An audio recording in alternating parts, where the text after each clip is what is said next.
Check 1, 2. Check 1, 2. How's everybody doing? Check 1, 2. Hi. Sorry, I was a little bit late to my own live English lesson. But hi. I hope everybody's doing well. I have my mug here. I got a little bit sidetracked.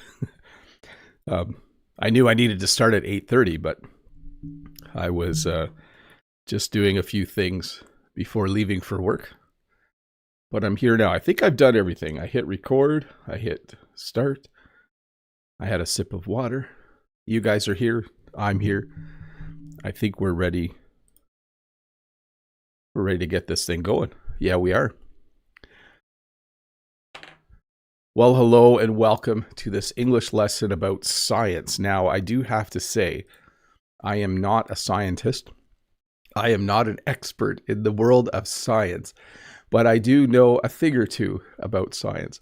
I had science classes, obviously, when I was really young in school, and I learned about all the fundamentals of the world of science. So in this English lesson, I think you will enjoy this. It will probably bring back memories for you as well of being in a science class and learning about the whole world around us and how it works. So welcome to this English lesson about science. I think I have about 28 words to teach you today, and I think they will be quite interesting. I've prepared slides.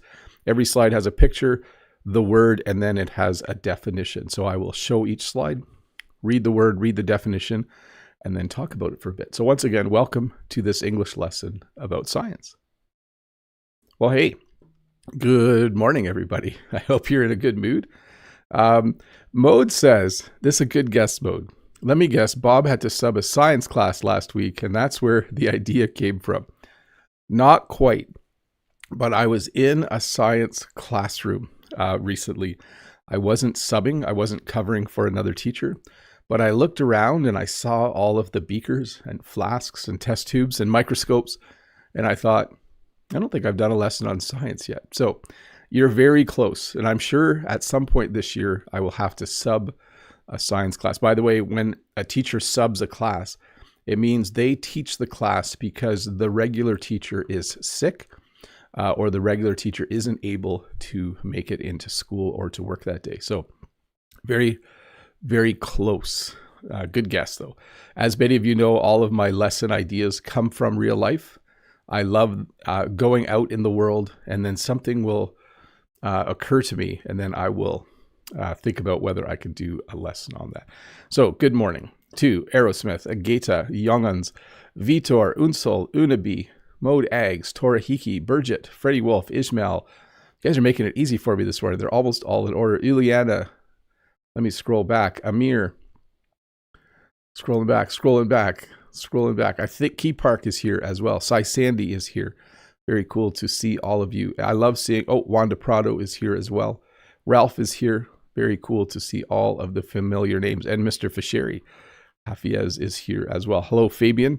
If you're watching this at 8:34 on a Friday morning, Eastern Standard Time, it's live.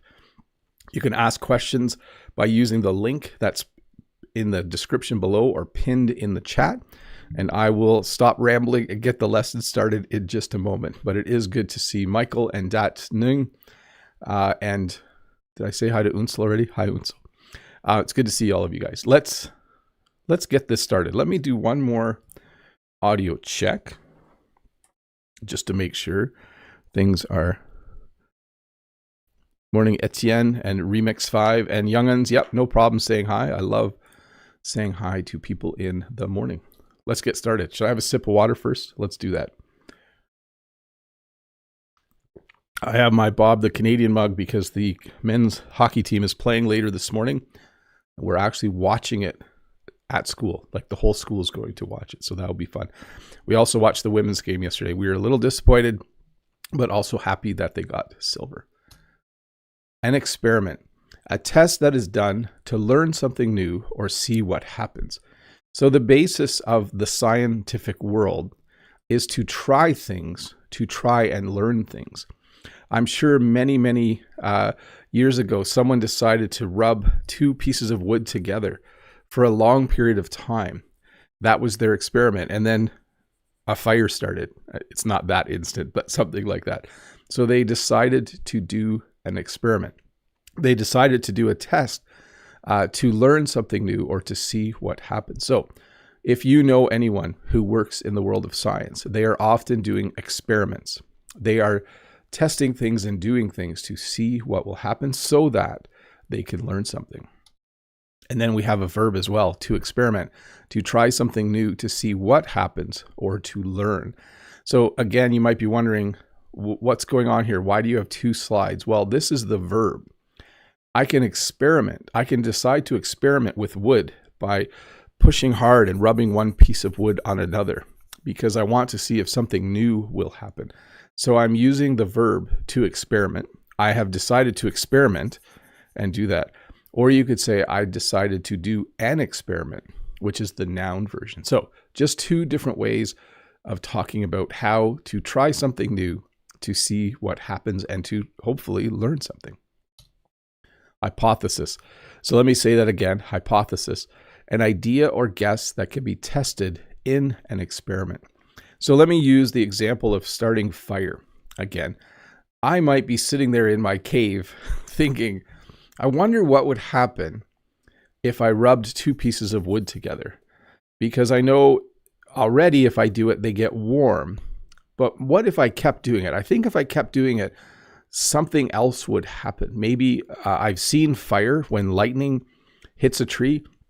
Maybe if I do this long enough, fire will start. That would be my hypothesis. So it's an idea or a guess, and then it can be tested in an experiment. So then, of course, my experiment would be to try and recreate fire by rubbing two sticks together. By the way, have you ever tried to start a fire that way? It's not very easy. I have never successfully started a fire by rubbing two sticks together, but theoretically, it should work.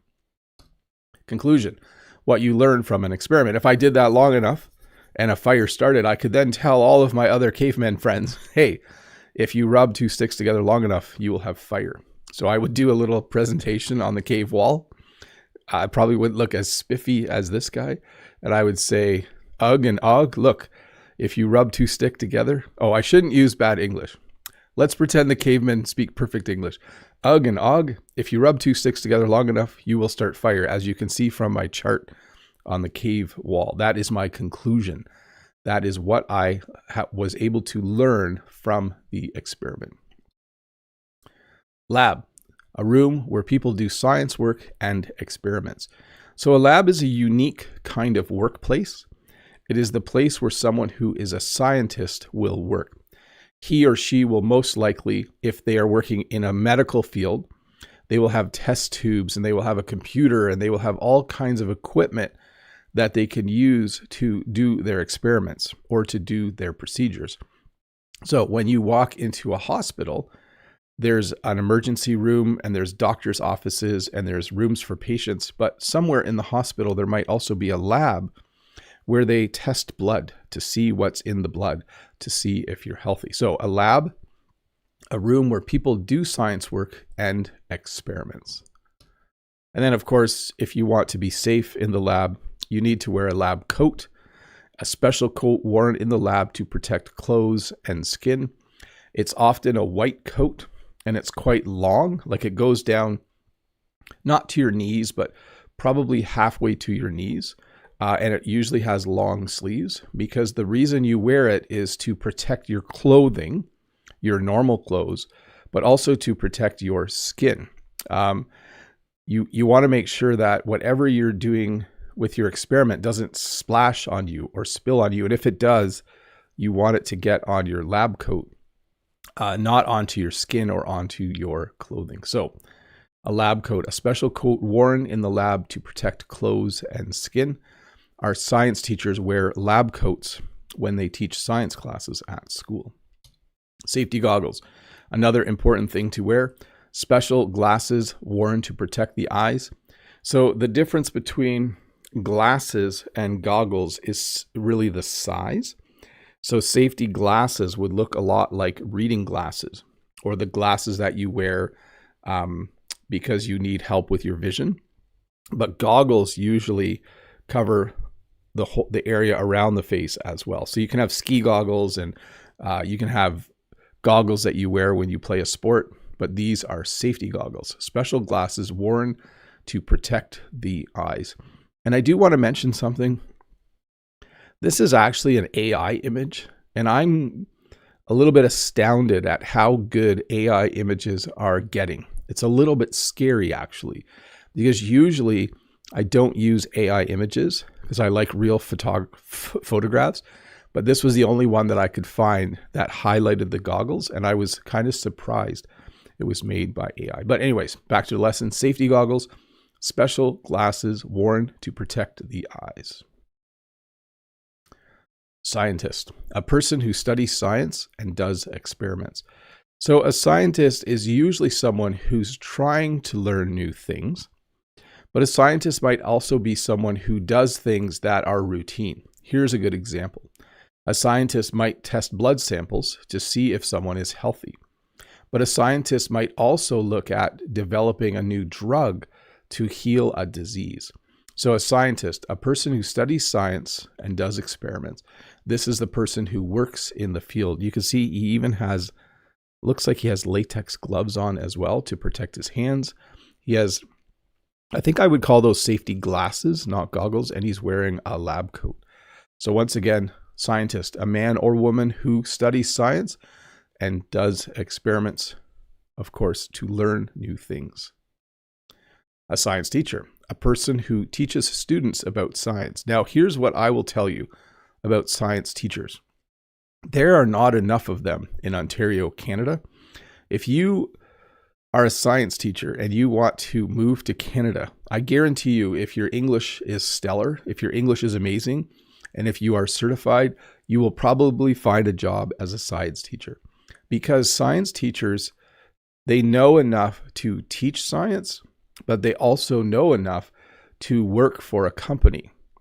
And they will probably make more money working for a company, more money than they would if they taught a high school science class. But a science teacher is a person who teaches students about science. I always really enjoyed my science classes as a student. They were super fun. And I'm just a very curious person, so it was fun to learn new things about the world around us. Hey, let's look at some questions. Sonia says the AI well used is very great. Yes. And Mode says, I believe a mathematician can also be a scientist. Yes, to a degree. I think it depends what field you work in. Let's see here. Oh, Gleaner is like, hi, I'm watching you from Smithville, Ontario. Wow, that's the town right by me. Very cool. Wave to me if you ever see me in town, and I will come and say hi. Okay, let me get a sip of water. And let me get a question on the screen from Unsel. Nice emojis, Unsel. Oh, I didn't find those. There's DNA in a flask. Okay, hi, Mr. Bob. I'm curious. Is there a scientific discovery that truly fascinates you? And which invention do you think has had the greatest impact on our world? Thanks. So this isn't a pure science invention, but I think writing is one of the coolest things that was ever invented. I know it's one of the basic things that we just assume that everyone knows how to do, but writing, I think, allowed us as a civilization to move up a few levels. Like we got pretty good at doing a lot of things once we invented writing. After that, I think the printing press. What else would be? Yeah, the internet's pretty cool. None of these are things you would invent in a lab, though, but definitely cool inventions. Boda has a question about language. How can I organize my time if I learn 2 languages at the same time? I do not have an answer for this because I can't do this. I am not capable of learning 2 languages at the same time. I would assume it would be good, though, to do it on different days. That would be my guess. From Unsel. Hi again. Would you rather explore space or the deep ocean? Space. Why? You're awesome. Thanks a lot. Bye. I don't know. Space just fascinates me. If I was to go up in a spaceship and travel to Mars, I would love it.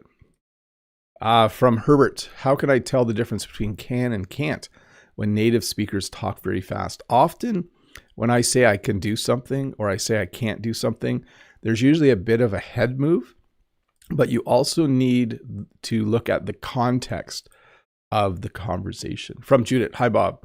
Would you like to study to be a scientist? Would you change your subjects you teach? Thank you. I started university as a biology major, but I found it too difficult and too time consuming. Plus, I really liked computers and French, so I quickly switched away. But yes, I do have an interest in science. From Burgess, what's up, Bob? What is the difference between shouldn't have, shouldn't, and should have? Well, I shouldn't have drank 3 cups of water before going on the airplane because now I have to go to the bathroom. I shouldn't drink 3 cups of water is more of a warning. And then I should have just had 1 cup of water. So there are some examples. Hopefully they can help you. From Judith. Hi, Bob. Could science become your hobby? Have you explained science to your kids when they were kids? Thank you. I have just allowed my kids to learn about science in school, but Jen has been a great teacher of science in the sense that we have a farm. So our kids are very aware of how animals reproduce, how flowers grow, the importance of sunshine and photosynthesis and all of those things. So we didn't directly teach them about science, but living on a farm gives you many opportunities to teach about science. Wait, did I answer the whole question? Let me go back here. Could science become your hobby? That's what I was going to mention. You know, you can still buy a science, like a little science kit and give it as a gift. If you have kids or a nephew or niece who's interested, buy them a little science kit. Fabian, I recently got a new job with a US company and it's entirely in English. I work remotely from Colombia and this happened thanks to your help with this lesson. Thanks. You are very welcome. I'm glad that my lessons have helped you get a job. That is awesome. Congratulations. Very, very cool. From Fritz. Hi, Bob. Get well soon. Have you ever performed a scientific experiment in school or work? And what equipment did you use? So Jen and I sometimes will do experiments on the farm. We'll plant flowers in a row and we'll give them a certain kind of fertilizer. And then we'll have another row where we use different fertilizer or just do it differently.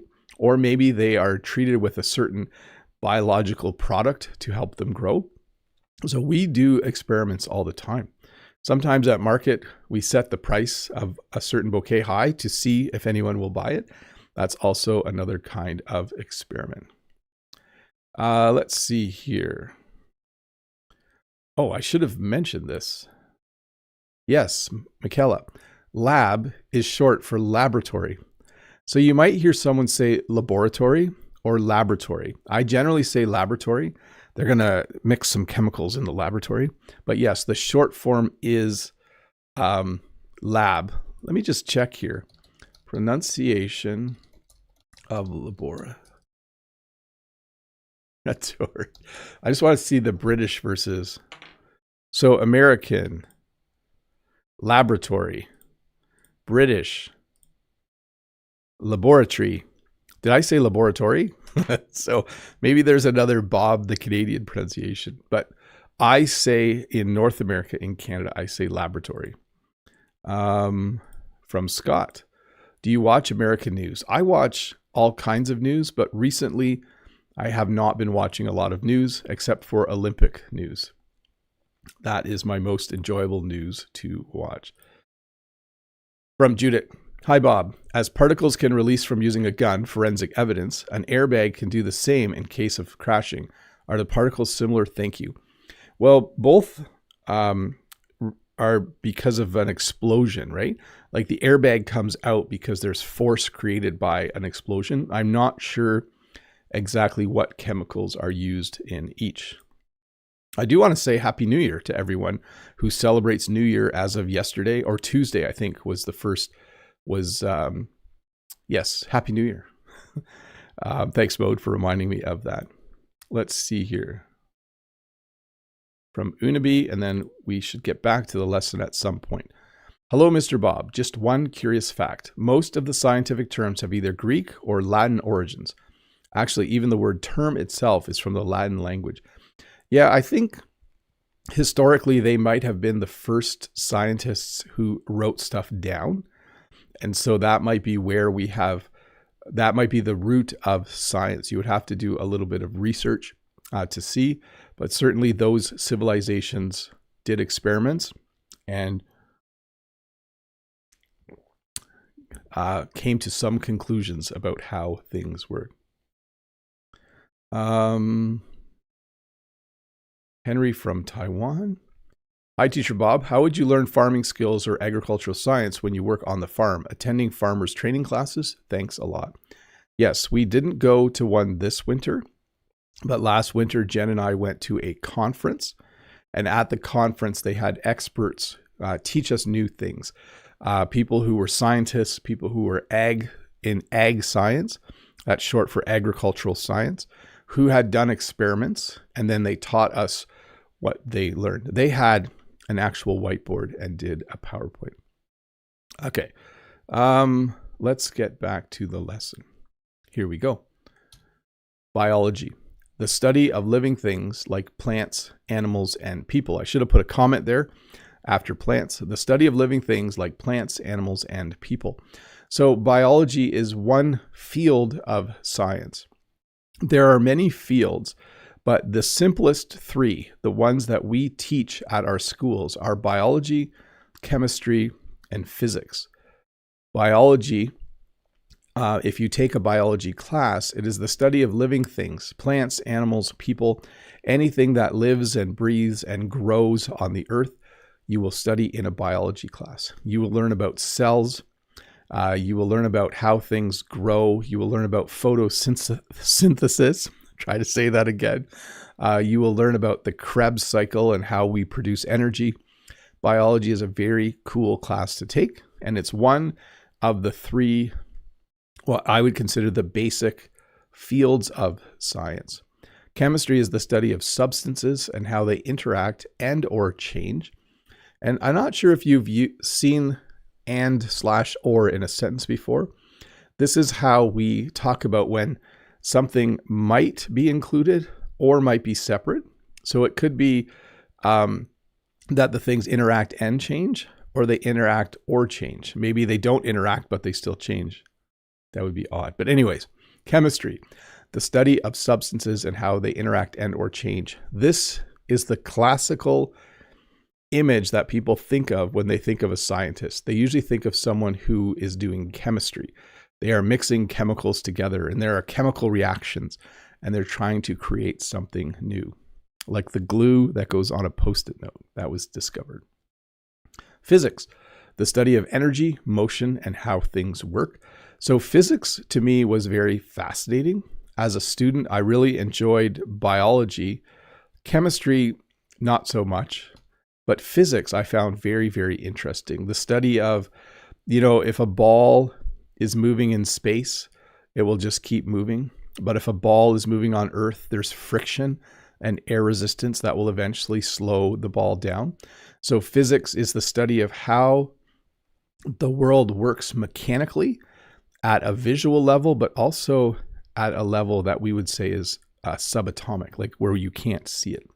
So physics, the study of energy, motion, and how things work. So once again, in high school in Canada, in grade 9 and 10, you study science. In grade 11 and 12, you choose to study biology, chemistry, and physics. Usually students study 2 of the 3 when they are in high school here. Let's see here. Microscope. A tool that makes very small things look bigger. Let me see where I am on my slides here. Oh, that's not the next one. The next one is slide, a thin piece of glass used to hold something for a microscope. So a microscope is a very cool tool. It has lenses, and those lenses allow you to look at something that's very, very tiny. The first thing I ever looked at in a microscope was a human hair. And I was surprised to see how much detail there is on a human hair. So again, a microscope, a tool that makes very small things look bigger. In fact, if I'm remembering right, I think we got a microscope as a gift from my uncle, or did my brother find it at my grandma's house? I just know we were looking at human hair, and then very quickly it progressed to looking at blood. Blood is very cool to look at, but under a microscope. But if you want to do that, you need to put that item on a slide, which is a thin piece of glass used to hold something for a microscope. And often you will put something between two slides, and then you will put it under the microscope, and you will look at it with one eye, like a pirate.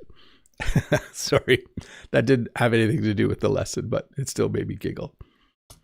A magnifying glass. So this is a handheld tool that makes things look bigger so you can see details.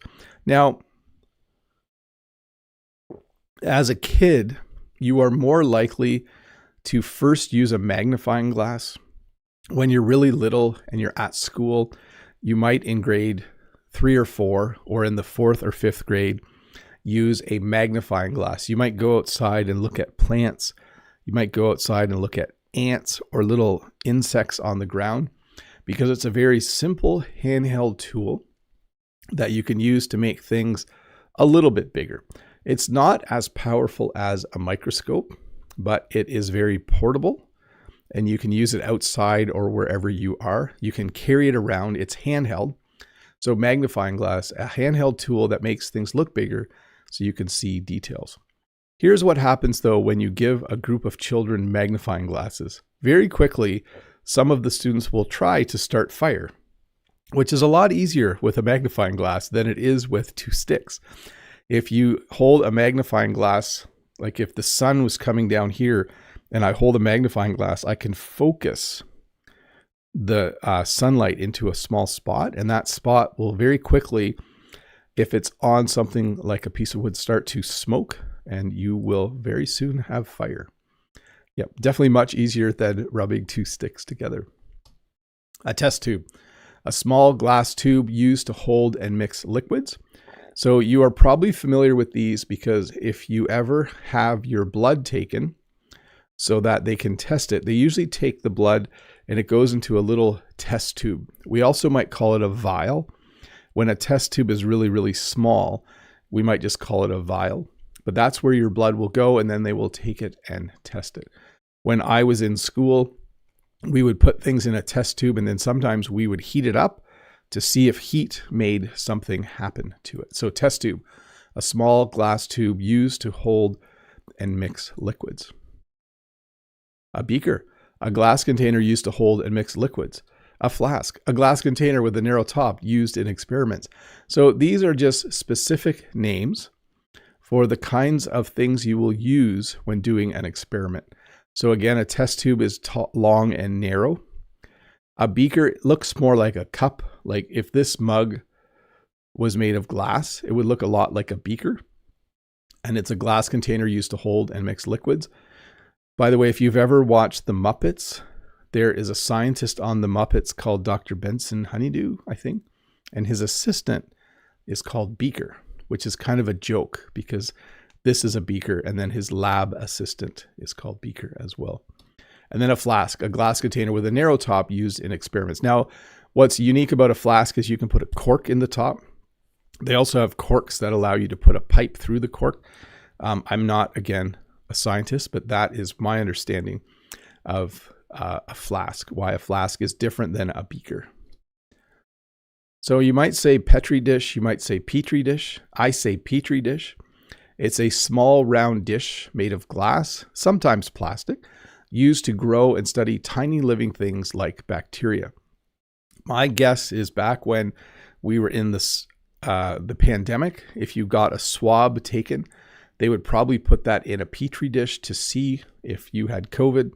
Again, I'm not a scientist, and I don't really know exactly the details, but I do know if you watch a movie where there's a scientist and there's a plague or an outbreak, they usually have petri dishes, and they're seeing what will grow to determine what's happening.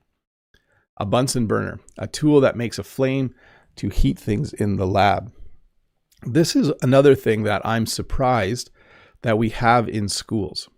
Because anytime you allow students to start a fire, it can be dangerous.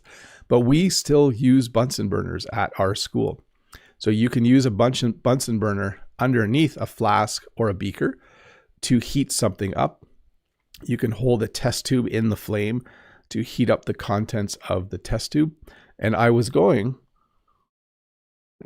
to look up why it's called a Bunsen burner. I imagine it's named after the inventor, but I'm not sure. I will let that be your job after this lesson. I will let you look up what a Bunsen burner is. But again, a Bunsen burner, a tool that makes a flame to heat things in the lab.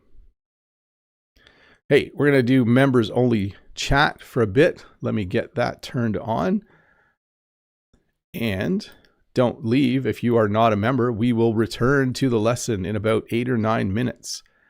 Let me find the members. And let me say this.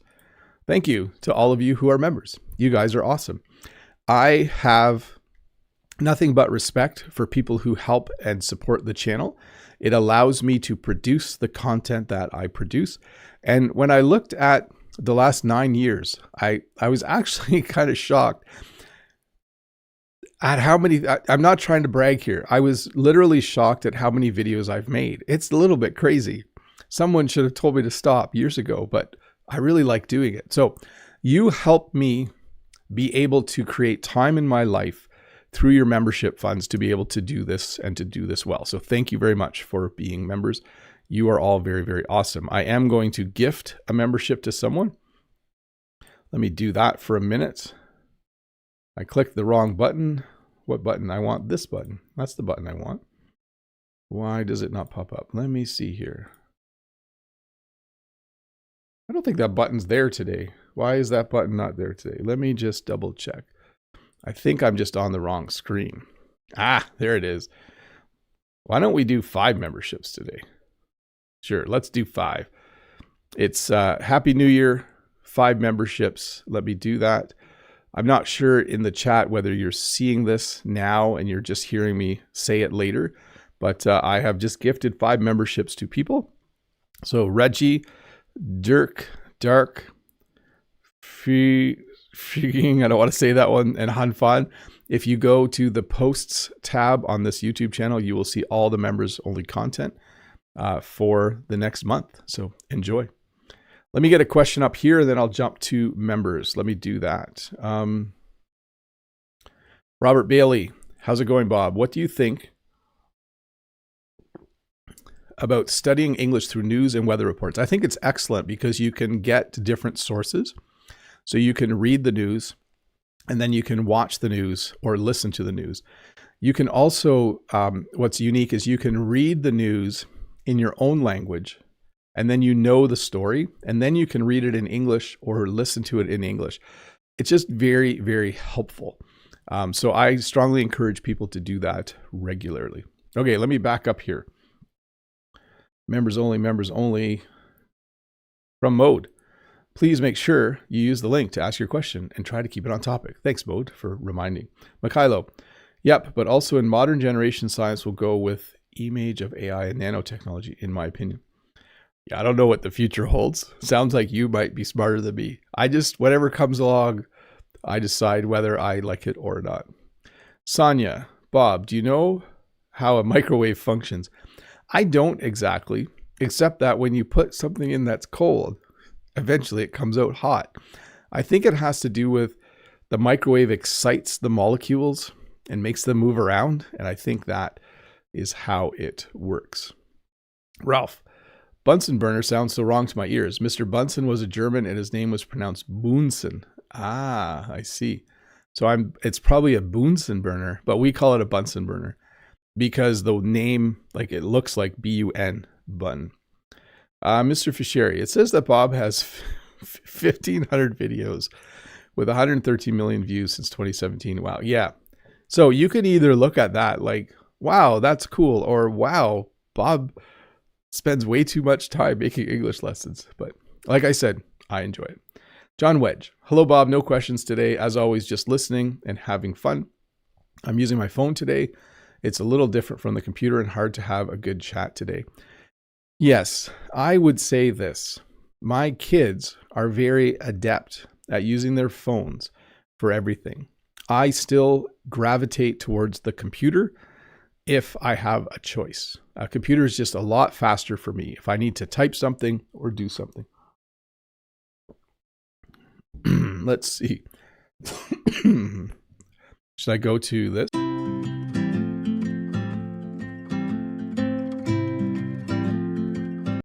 Testing 1, 2. Testing 1, 2, 3. I think we're all good. From Freddie. Bob, has your school ever experienced any funny things or problems while the students in science classes made new experiences? When I was learning to be a teacher, when I was a student teacher, I was at a school where a teacher and his students were filling up pop bottles with a gas and then making them explode, and it kept going boom. It was a little bit scary, actually. So that's one thing I have experienced. Sai Sandy, hi Bob. When talking about the category of research, we use life science, math and physics science, humanities science. What does the word science mean here? Thank you. It simply means people in those fields are trying to learn new things. So the premise or the basis of science is that you are observing the world around you. You are doing experiments because you want to learn new things. So that's what I think science means in its basic form. Let me just make sure I didn't miss any.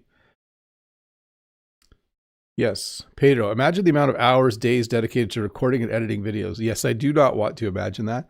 But as with anything, if you do something for years, it looks like a lot, but week to week, it doesn't. Oh yes, congratulations, Brent, on your gold medal in women's hockey yesterday. It was kind of disappointing for us.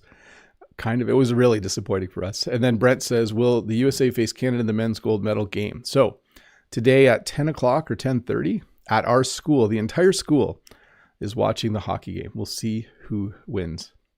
Wanda, hi teacher Bob. Have you been in an industrial chemistry lab? Thanks a lot. I have not. I have only been in a high school chemistry or a science classroom, so a high school science lab. I have not seen an industrial lab. From Keybark. Hi, Bob. Happy Lunar New Year. New Year is horse year. My daughter is a postdoctoral scientist. Very cool. I hope she does well in her field. And happy Lunar New Year to you as well.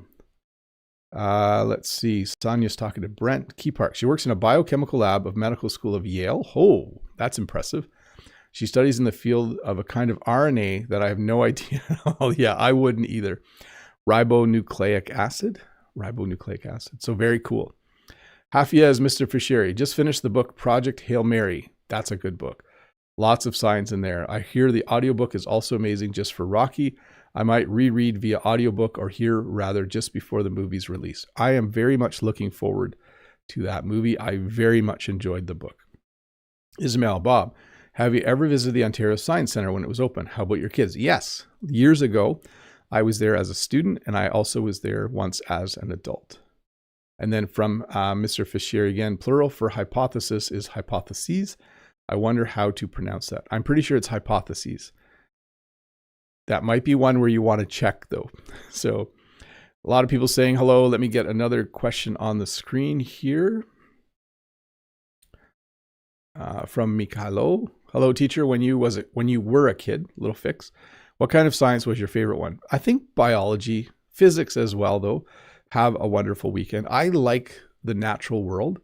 I think because I live on a farm. Here's a joke from Tony. What do you call a cow with no legs? And the answer is ground beef. I guess because the cow is on the ground. So kind of a science joke. I do have too many questions in the queue, but I'm going to try and do them all, even if they're off topic. Kieran, what is the difference between till and until? Till is simply a short version. Like, I'm going to do this till I'm done. I'm going to do this until I'm done. Two ways of saying exactly the same thing. In one, I am pronouncing every word clearly. Want me to say that again? I'm going to do this till I'm done. I am going to do this until I'm done. So there you have like a normal speed, fast English, and then also a little bit slower. Let's see here. In the chat, Mikhailo says, good for you. You really like a workaholic on YouTube because for the time to time, I have not enough time to watch all the videos and you still create.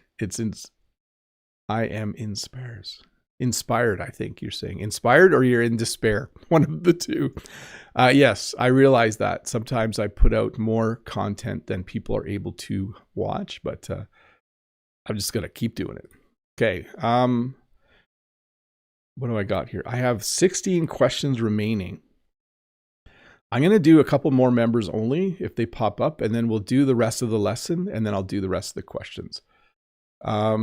Freddie says, Bob, do you believe that science would be able to reborn mammoth or other prehistoric, mammoth or other prehistoric animals again one day? I don't know. I don't want Jurassic Park to come true. I don't want these big animals roving the world. So we'll see. People try a lot of things, and scientists can be good, and sometimes scientists can do things that are not good as they're trying to figure out new things. So I'm not sure if I want to see woolly mammoths roaming the earth again.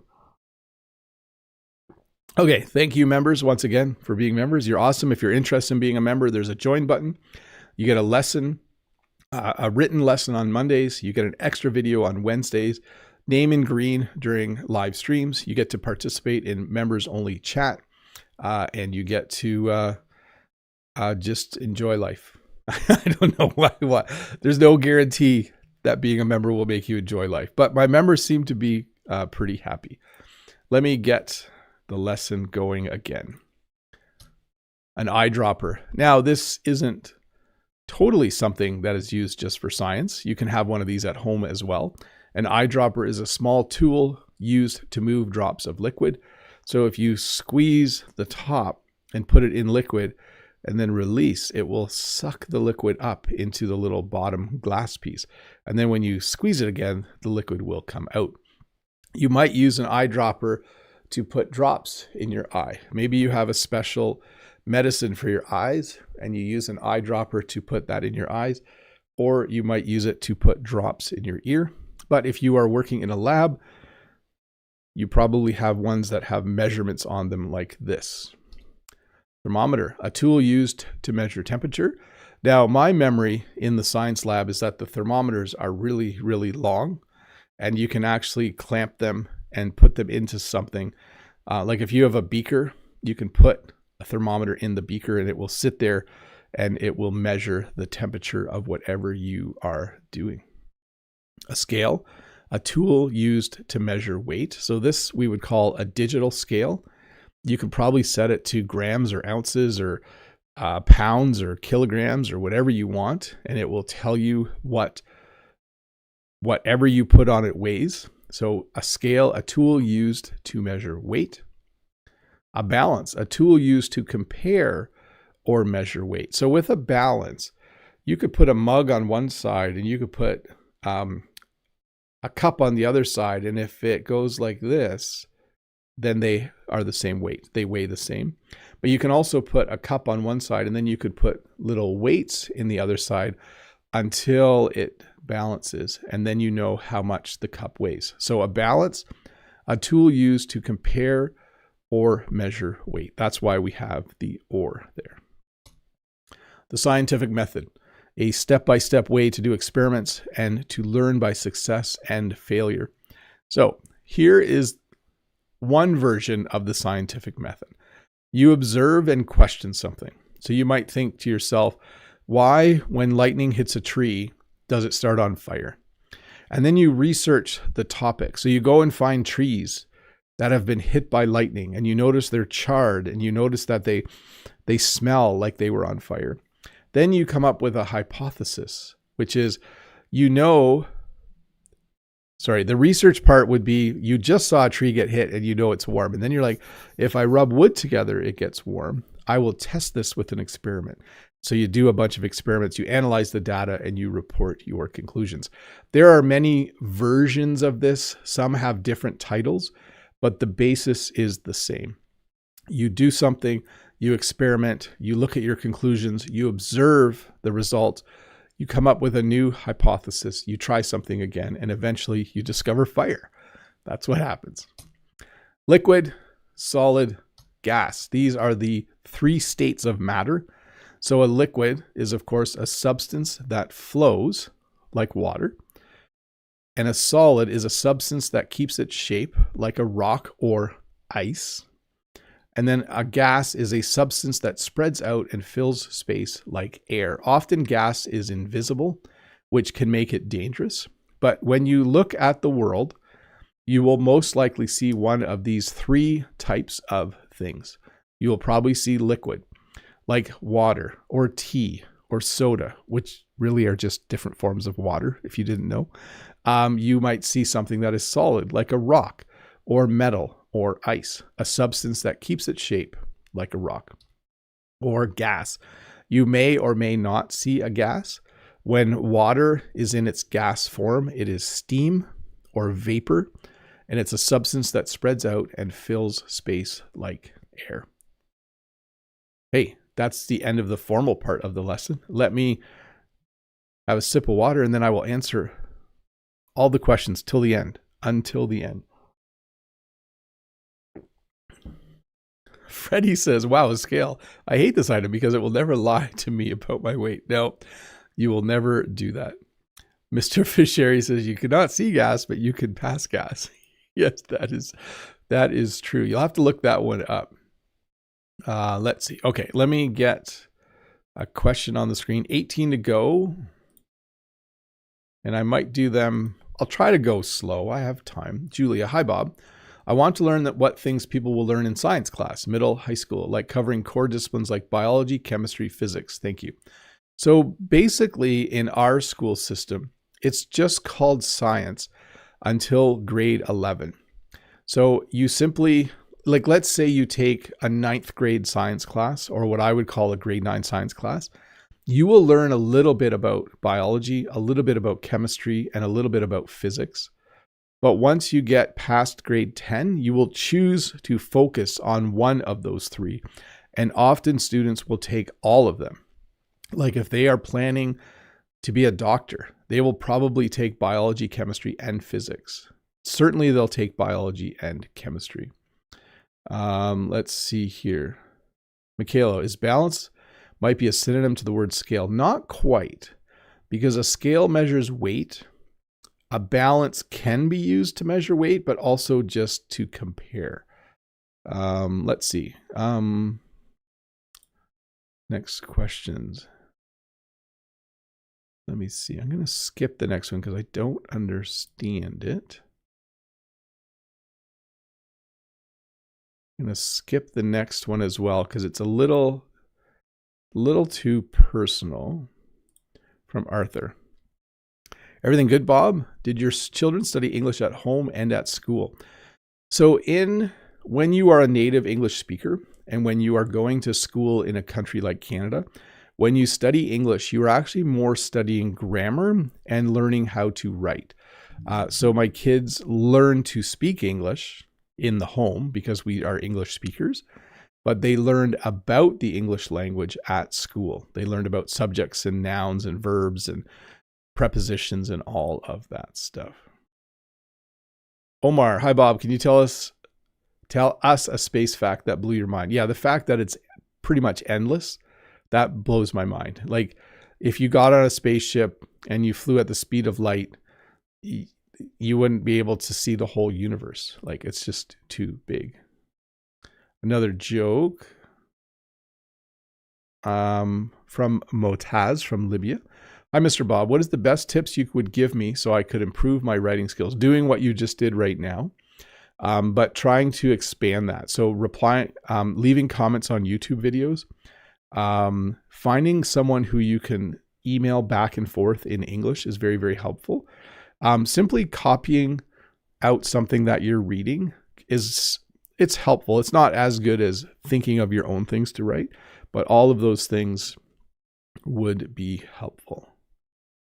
From Jaden, I hear Americans say can and can't, but I can't tell which one is which. What is the difference between can and can't when native speakers speak? So I can give you an answer, but I can't guarantee that you'll understand it. So I overpronounce there. So let me say it again. I can give you an answer, but I can't guarantee that you'll understand it. Sometimes you just have to be aware of the context of the sentence. If I say I can do something, And then I say, but I'm very likely to use can't afterwards. Like, I can try to eat healthy, but I can't seem to stop eating cookies. So there you can see. The other thing is we do pronounce the T. It's just very quick. So part of it might just be listening. Like, I can't do it. I can't do it. I can try to eat healthy, but I can't stop eating cookies. So there, it is a different word, and it might just take some time to recognize that.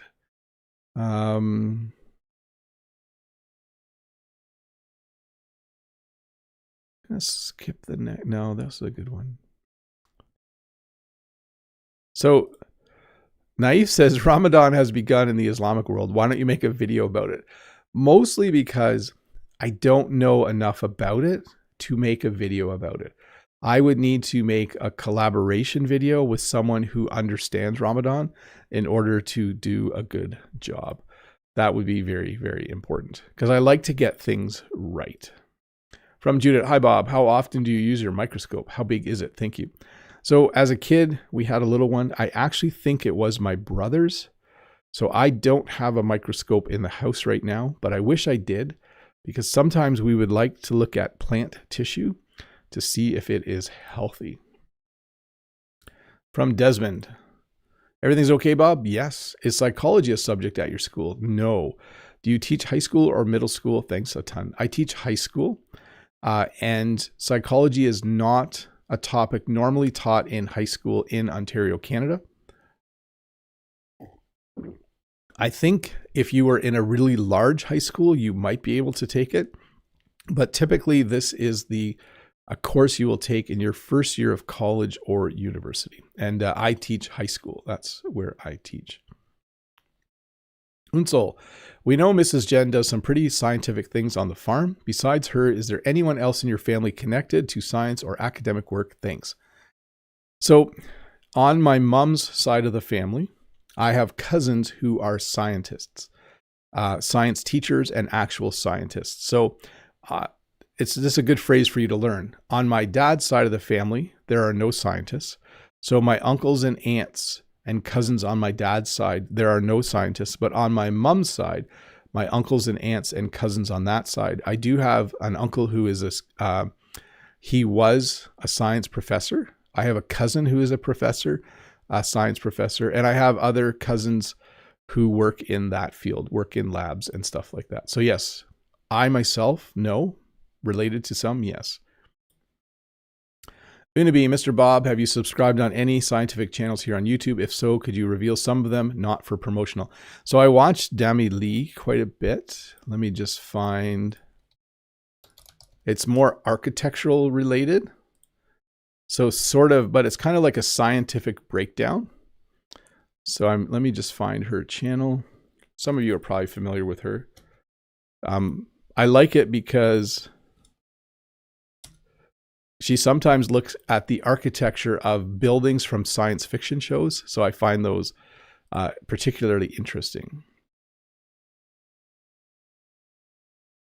Cepeda says, hi, Bob. Could you explain how wood works? It's really confusing for me. Well, I would explain it, but it's not part of the topic of this English lesson. So there's an example phrase for you. So I kind of did explain it. It's when you might do something. Like I would go to the gym today, but I don't feel like it. I would eat healthier, but I like eating cookies. So it's kind of like this possible thing that may or may not happen. Let's see here. Kayla says, now I know that I'm not the only person who likes watching Mrs. Jen's channel. Who this is the same here. It's a fun channel. Yes, for sure. Okay. I have to keep moving here because at some point I do have to go to work and watch a hockey game. From Sophia. Hello, Bob. No questions today, but a huge thanks for this lesson. Now I know the names of all those things that we had at our home in English. No problem. I'm happy that I could help. Let's see here. Asham. Hello, Bob, sir. What invention do you think has changed our lives the most? A little fix there. Let me read it again. What do you think, which invention changes your life the most? This is a hard one to answer. I did a lesson before on cool inventions, And when asked this question, it's just hard to answer. Like, the car is an amazing thing. Heat in your home is an amazing thing. Running water is an amazing thing. Reading, and like the printing press is an amazing thing. The internet is an amazing thing. So it's very, very hard to say, because all of those things just make our lives way, way better. From Unsel, isn't it amazing that the brain can study the universe and even study itself? Are you personally interested in research about the human brain? Thanks. You're awesome. Bye. I am, in the sense that I like knowing how people learn. So I like reading about or watching videos about the latest techniques for learning things. So that is where my fascination with the human brain comes from. From Unabi, sorry, this is the last from me. Scientific method as an approach was invented by Francis Bacon back in the 17th century. Just another fact. Thanks, Unabi, for contributing. From Elena, I saw a phrase in a kid's book on space. Do things live there?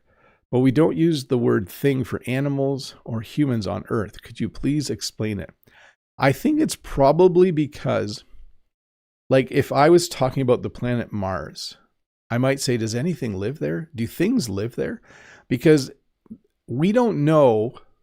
I'm pretty sure nothing lives there, but when you don't know whether something is a plant, animal, or human, you can use the word thing to talk about it, because it might be a completely alien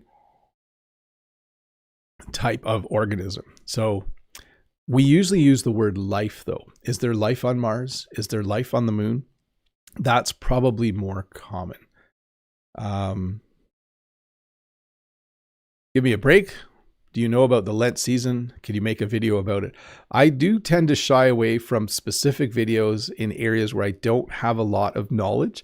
So thank you for the suggestion, but that would be a tricky one for me to do properly. Christopher, when should we use may, might, can, and could? Thank you, Bob. Well, I may go to the gym today. I might go to the gym today. I'd probably use both, but might would be a little more common. I can lift 100 pounds. If I had to, I could lift 100 pounds. So one is a definite statement, like I can lift 100 pounds. The other one is more like hypothetical. Like, I'm not saying that I would be able to do it. I'm saying maybe I could do it. Sorry, that's a much bigger lesson, Christopher, than I can answer in this live stream. From Pedro, Bob, I'd like to know more about science-related careers in Canada. What kinds of positions are available in this field? Many. So we have what's called STEM, the STEM classes. So this is science, mathematics, technology. Let me look up STEM. I should know this as a teacher. What are STEM classes? Science, technology, engineering, mathematics. So those are the 4 areas of study in a country like Canada where you will most likely get a job, and probably a good paying job. So if you study science, technology, engineering, or mathematics, there are plenty of jobs for you in all different fields. Probably the best area to go into. From Motaz, do you have any advice for me as a student preparing for the IELTS? Get a tutor. There's a link to Preply in the description below. Find a tutor where in the description it says, will help you prepare for upcoming English tests such as IELTS. Like, find someone who knows a lot about that test and can help you train for it. From Max, when should we use shall, will, and ought to? I really appreciate your help. So we don't often use shall, like I shall now, and I shall now answer another question. Like, I think that's very old English. We generally use will. I will now answer another question. And then ought to, we do use, but I think we normally say should. Like, I ought to go to the grocery store after school, or I should go to the grocery store after school. Both kind of imply the same thing. And then, oh wow, these are all very similar. I'm going to stop. What is the difference between should, would, must, ought to, have to, and got to? I need to do a whole lesson on this at some point. I'm going to keep smiling. Yeah. Don't double touch the rock. That's a great emoji, Mr. Fisheri. Hafiez in the chat said, don't let Bob pull a, and then it's a curling stone or a rock and then the finger. Because the Canadian team was double touching. Did I just admit it on camera that we were double touching? After you let go of the curling stone, you can't touch it again. So sorry, Isaiah, I will have to do that another time. What do you think about Stephen Hawking? I think he was, let me just check here. Stephen Hawking, a brilliant man. I just didn't know. Well, yes, he was a brilliant man. So that reveals what I know about Stephen Hawking. I had to check whether he was still alive, but certainly a brilliant scientist in his field. Let's see here. Omar, hey Bob, Omar again. I always struggle to speak the word literally in American accent. So I speak American accent most of the time, but my tongue fails me for that word. So literally, that's the worst word for you to have to say. It must literally be annoying. So let me just say it very slowly. Literally. So if you can say really, and you can say litter, so literally. I can see how it's tricky though, because literally my tongue is moving. Top of my mouth, lit, and then it moves back slightly still at the top for the T, litter, and then all the way back, literally, and then back to the front for the L, literally. There you go. Literally. There's the full explanation. Short History of Time is an incredible book. Yes, there's another book too. What was that book? Cosmos. That's a good book. That's not Stephen Hawking. That's Carl Sagan, but I liked that book as well. Mode says, a lot of questions today are off topic. God give me the patience that Bob the Canadian has. Yes, I am calmly answering the off-topic questions. I feel like there was a period where there weren't a lot of questions a few months ago, so it's nice to fill the hour. Anyways, thanks for watching. If you have time and you want to remember these terms really, really well, there will be a shorter version of this lesson that will come out in a couple days. It will have AI-generated subtitles, which are fairly accurate. You can watch the whole thing. You can listen to the whole thing. You can watch parts of it and then read the subtitles and then maybe rewatch it without. But anyways, I put that together for your viewing pleasure to review the topic. By the way, reviewing something you've learned is a great way to remember it. There were a lot of example phrases given along with the definitions, so enjoy that. In the chat, I'm just going to start saying bye to people. So bye to Diep and John and Mode. Need to go now. Thanks so much for your time, Mr. Bob. No problem. You're awesome. Fingers crossed for the Canadian team. Go, Marner, go. Yes, hopefully we win the hockey game today. Bye, Bridget. Thanks a lot. Enjoy your weekend. You too. Bye, Sonia. Bye, Pedro. Key Park. Bye to Judith, Aerosmiths. Bye, Cy Sandy, John Wedge, Young Ones. Let's see. Ooh, I think that's everybody. You guys are awesome. Thanks for watching. Bye.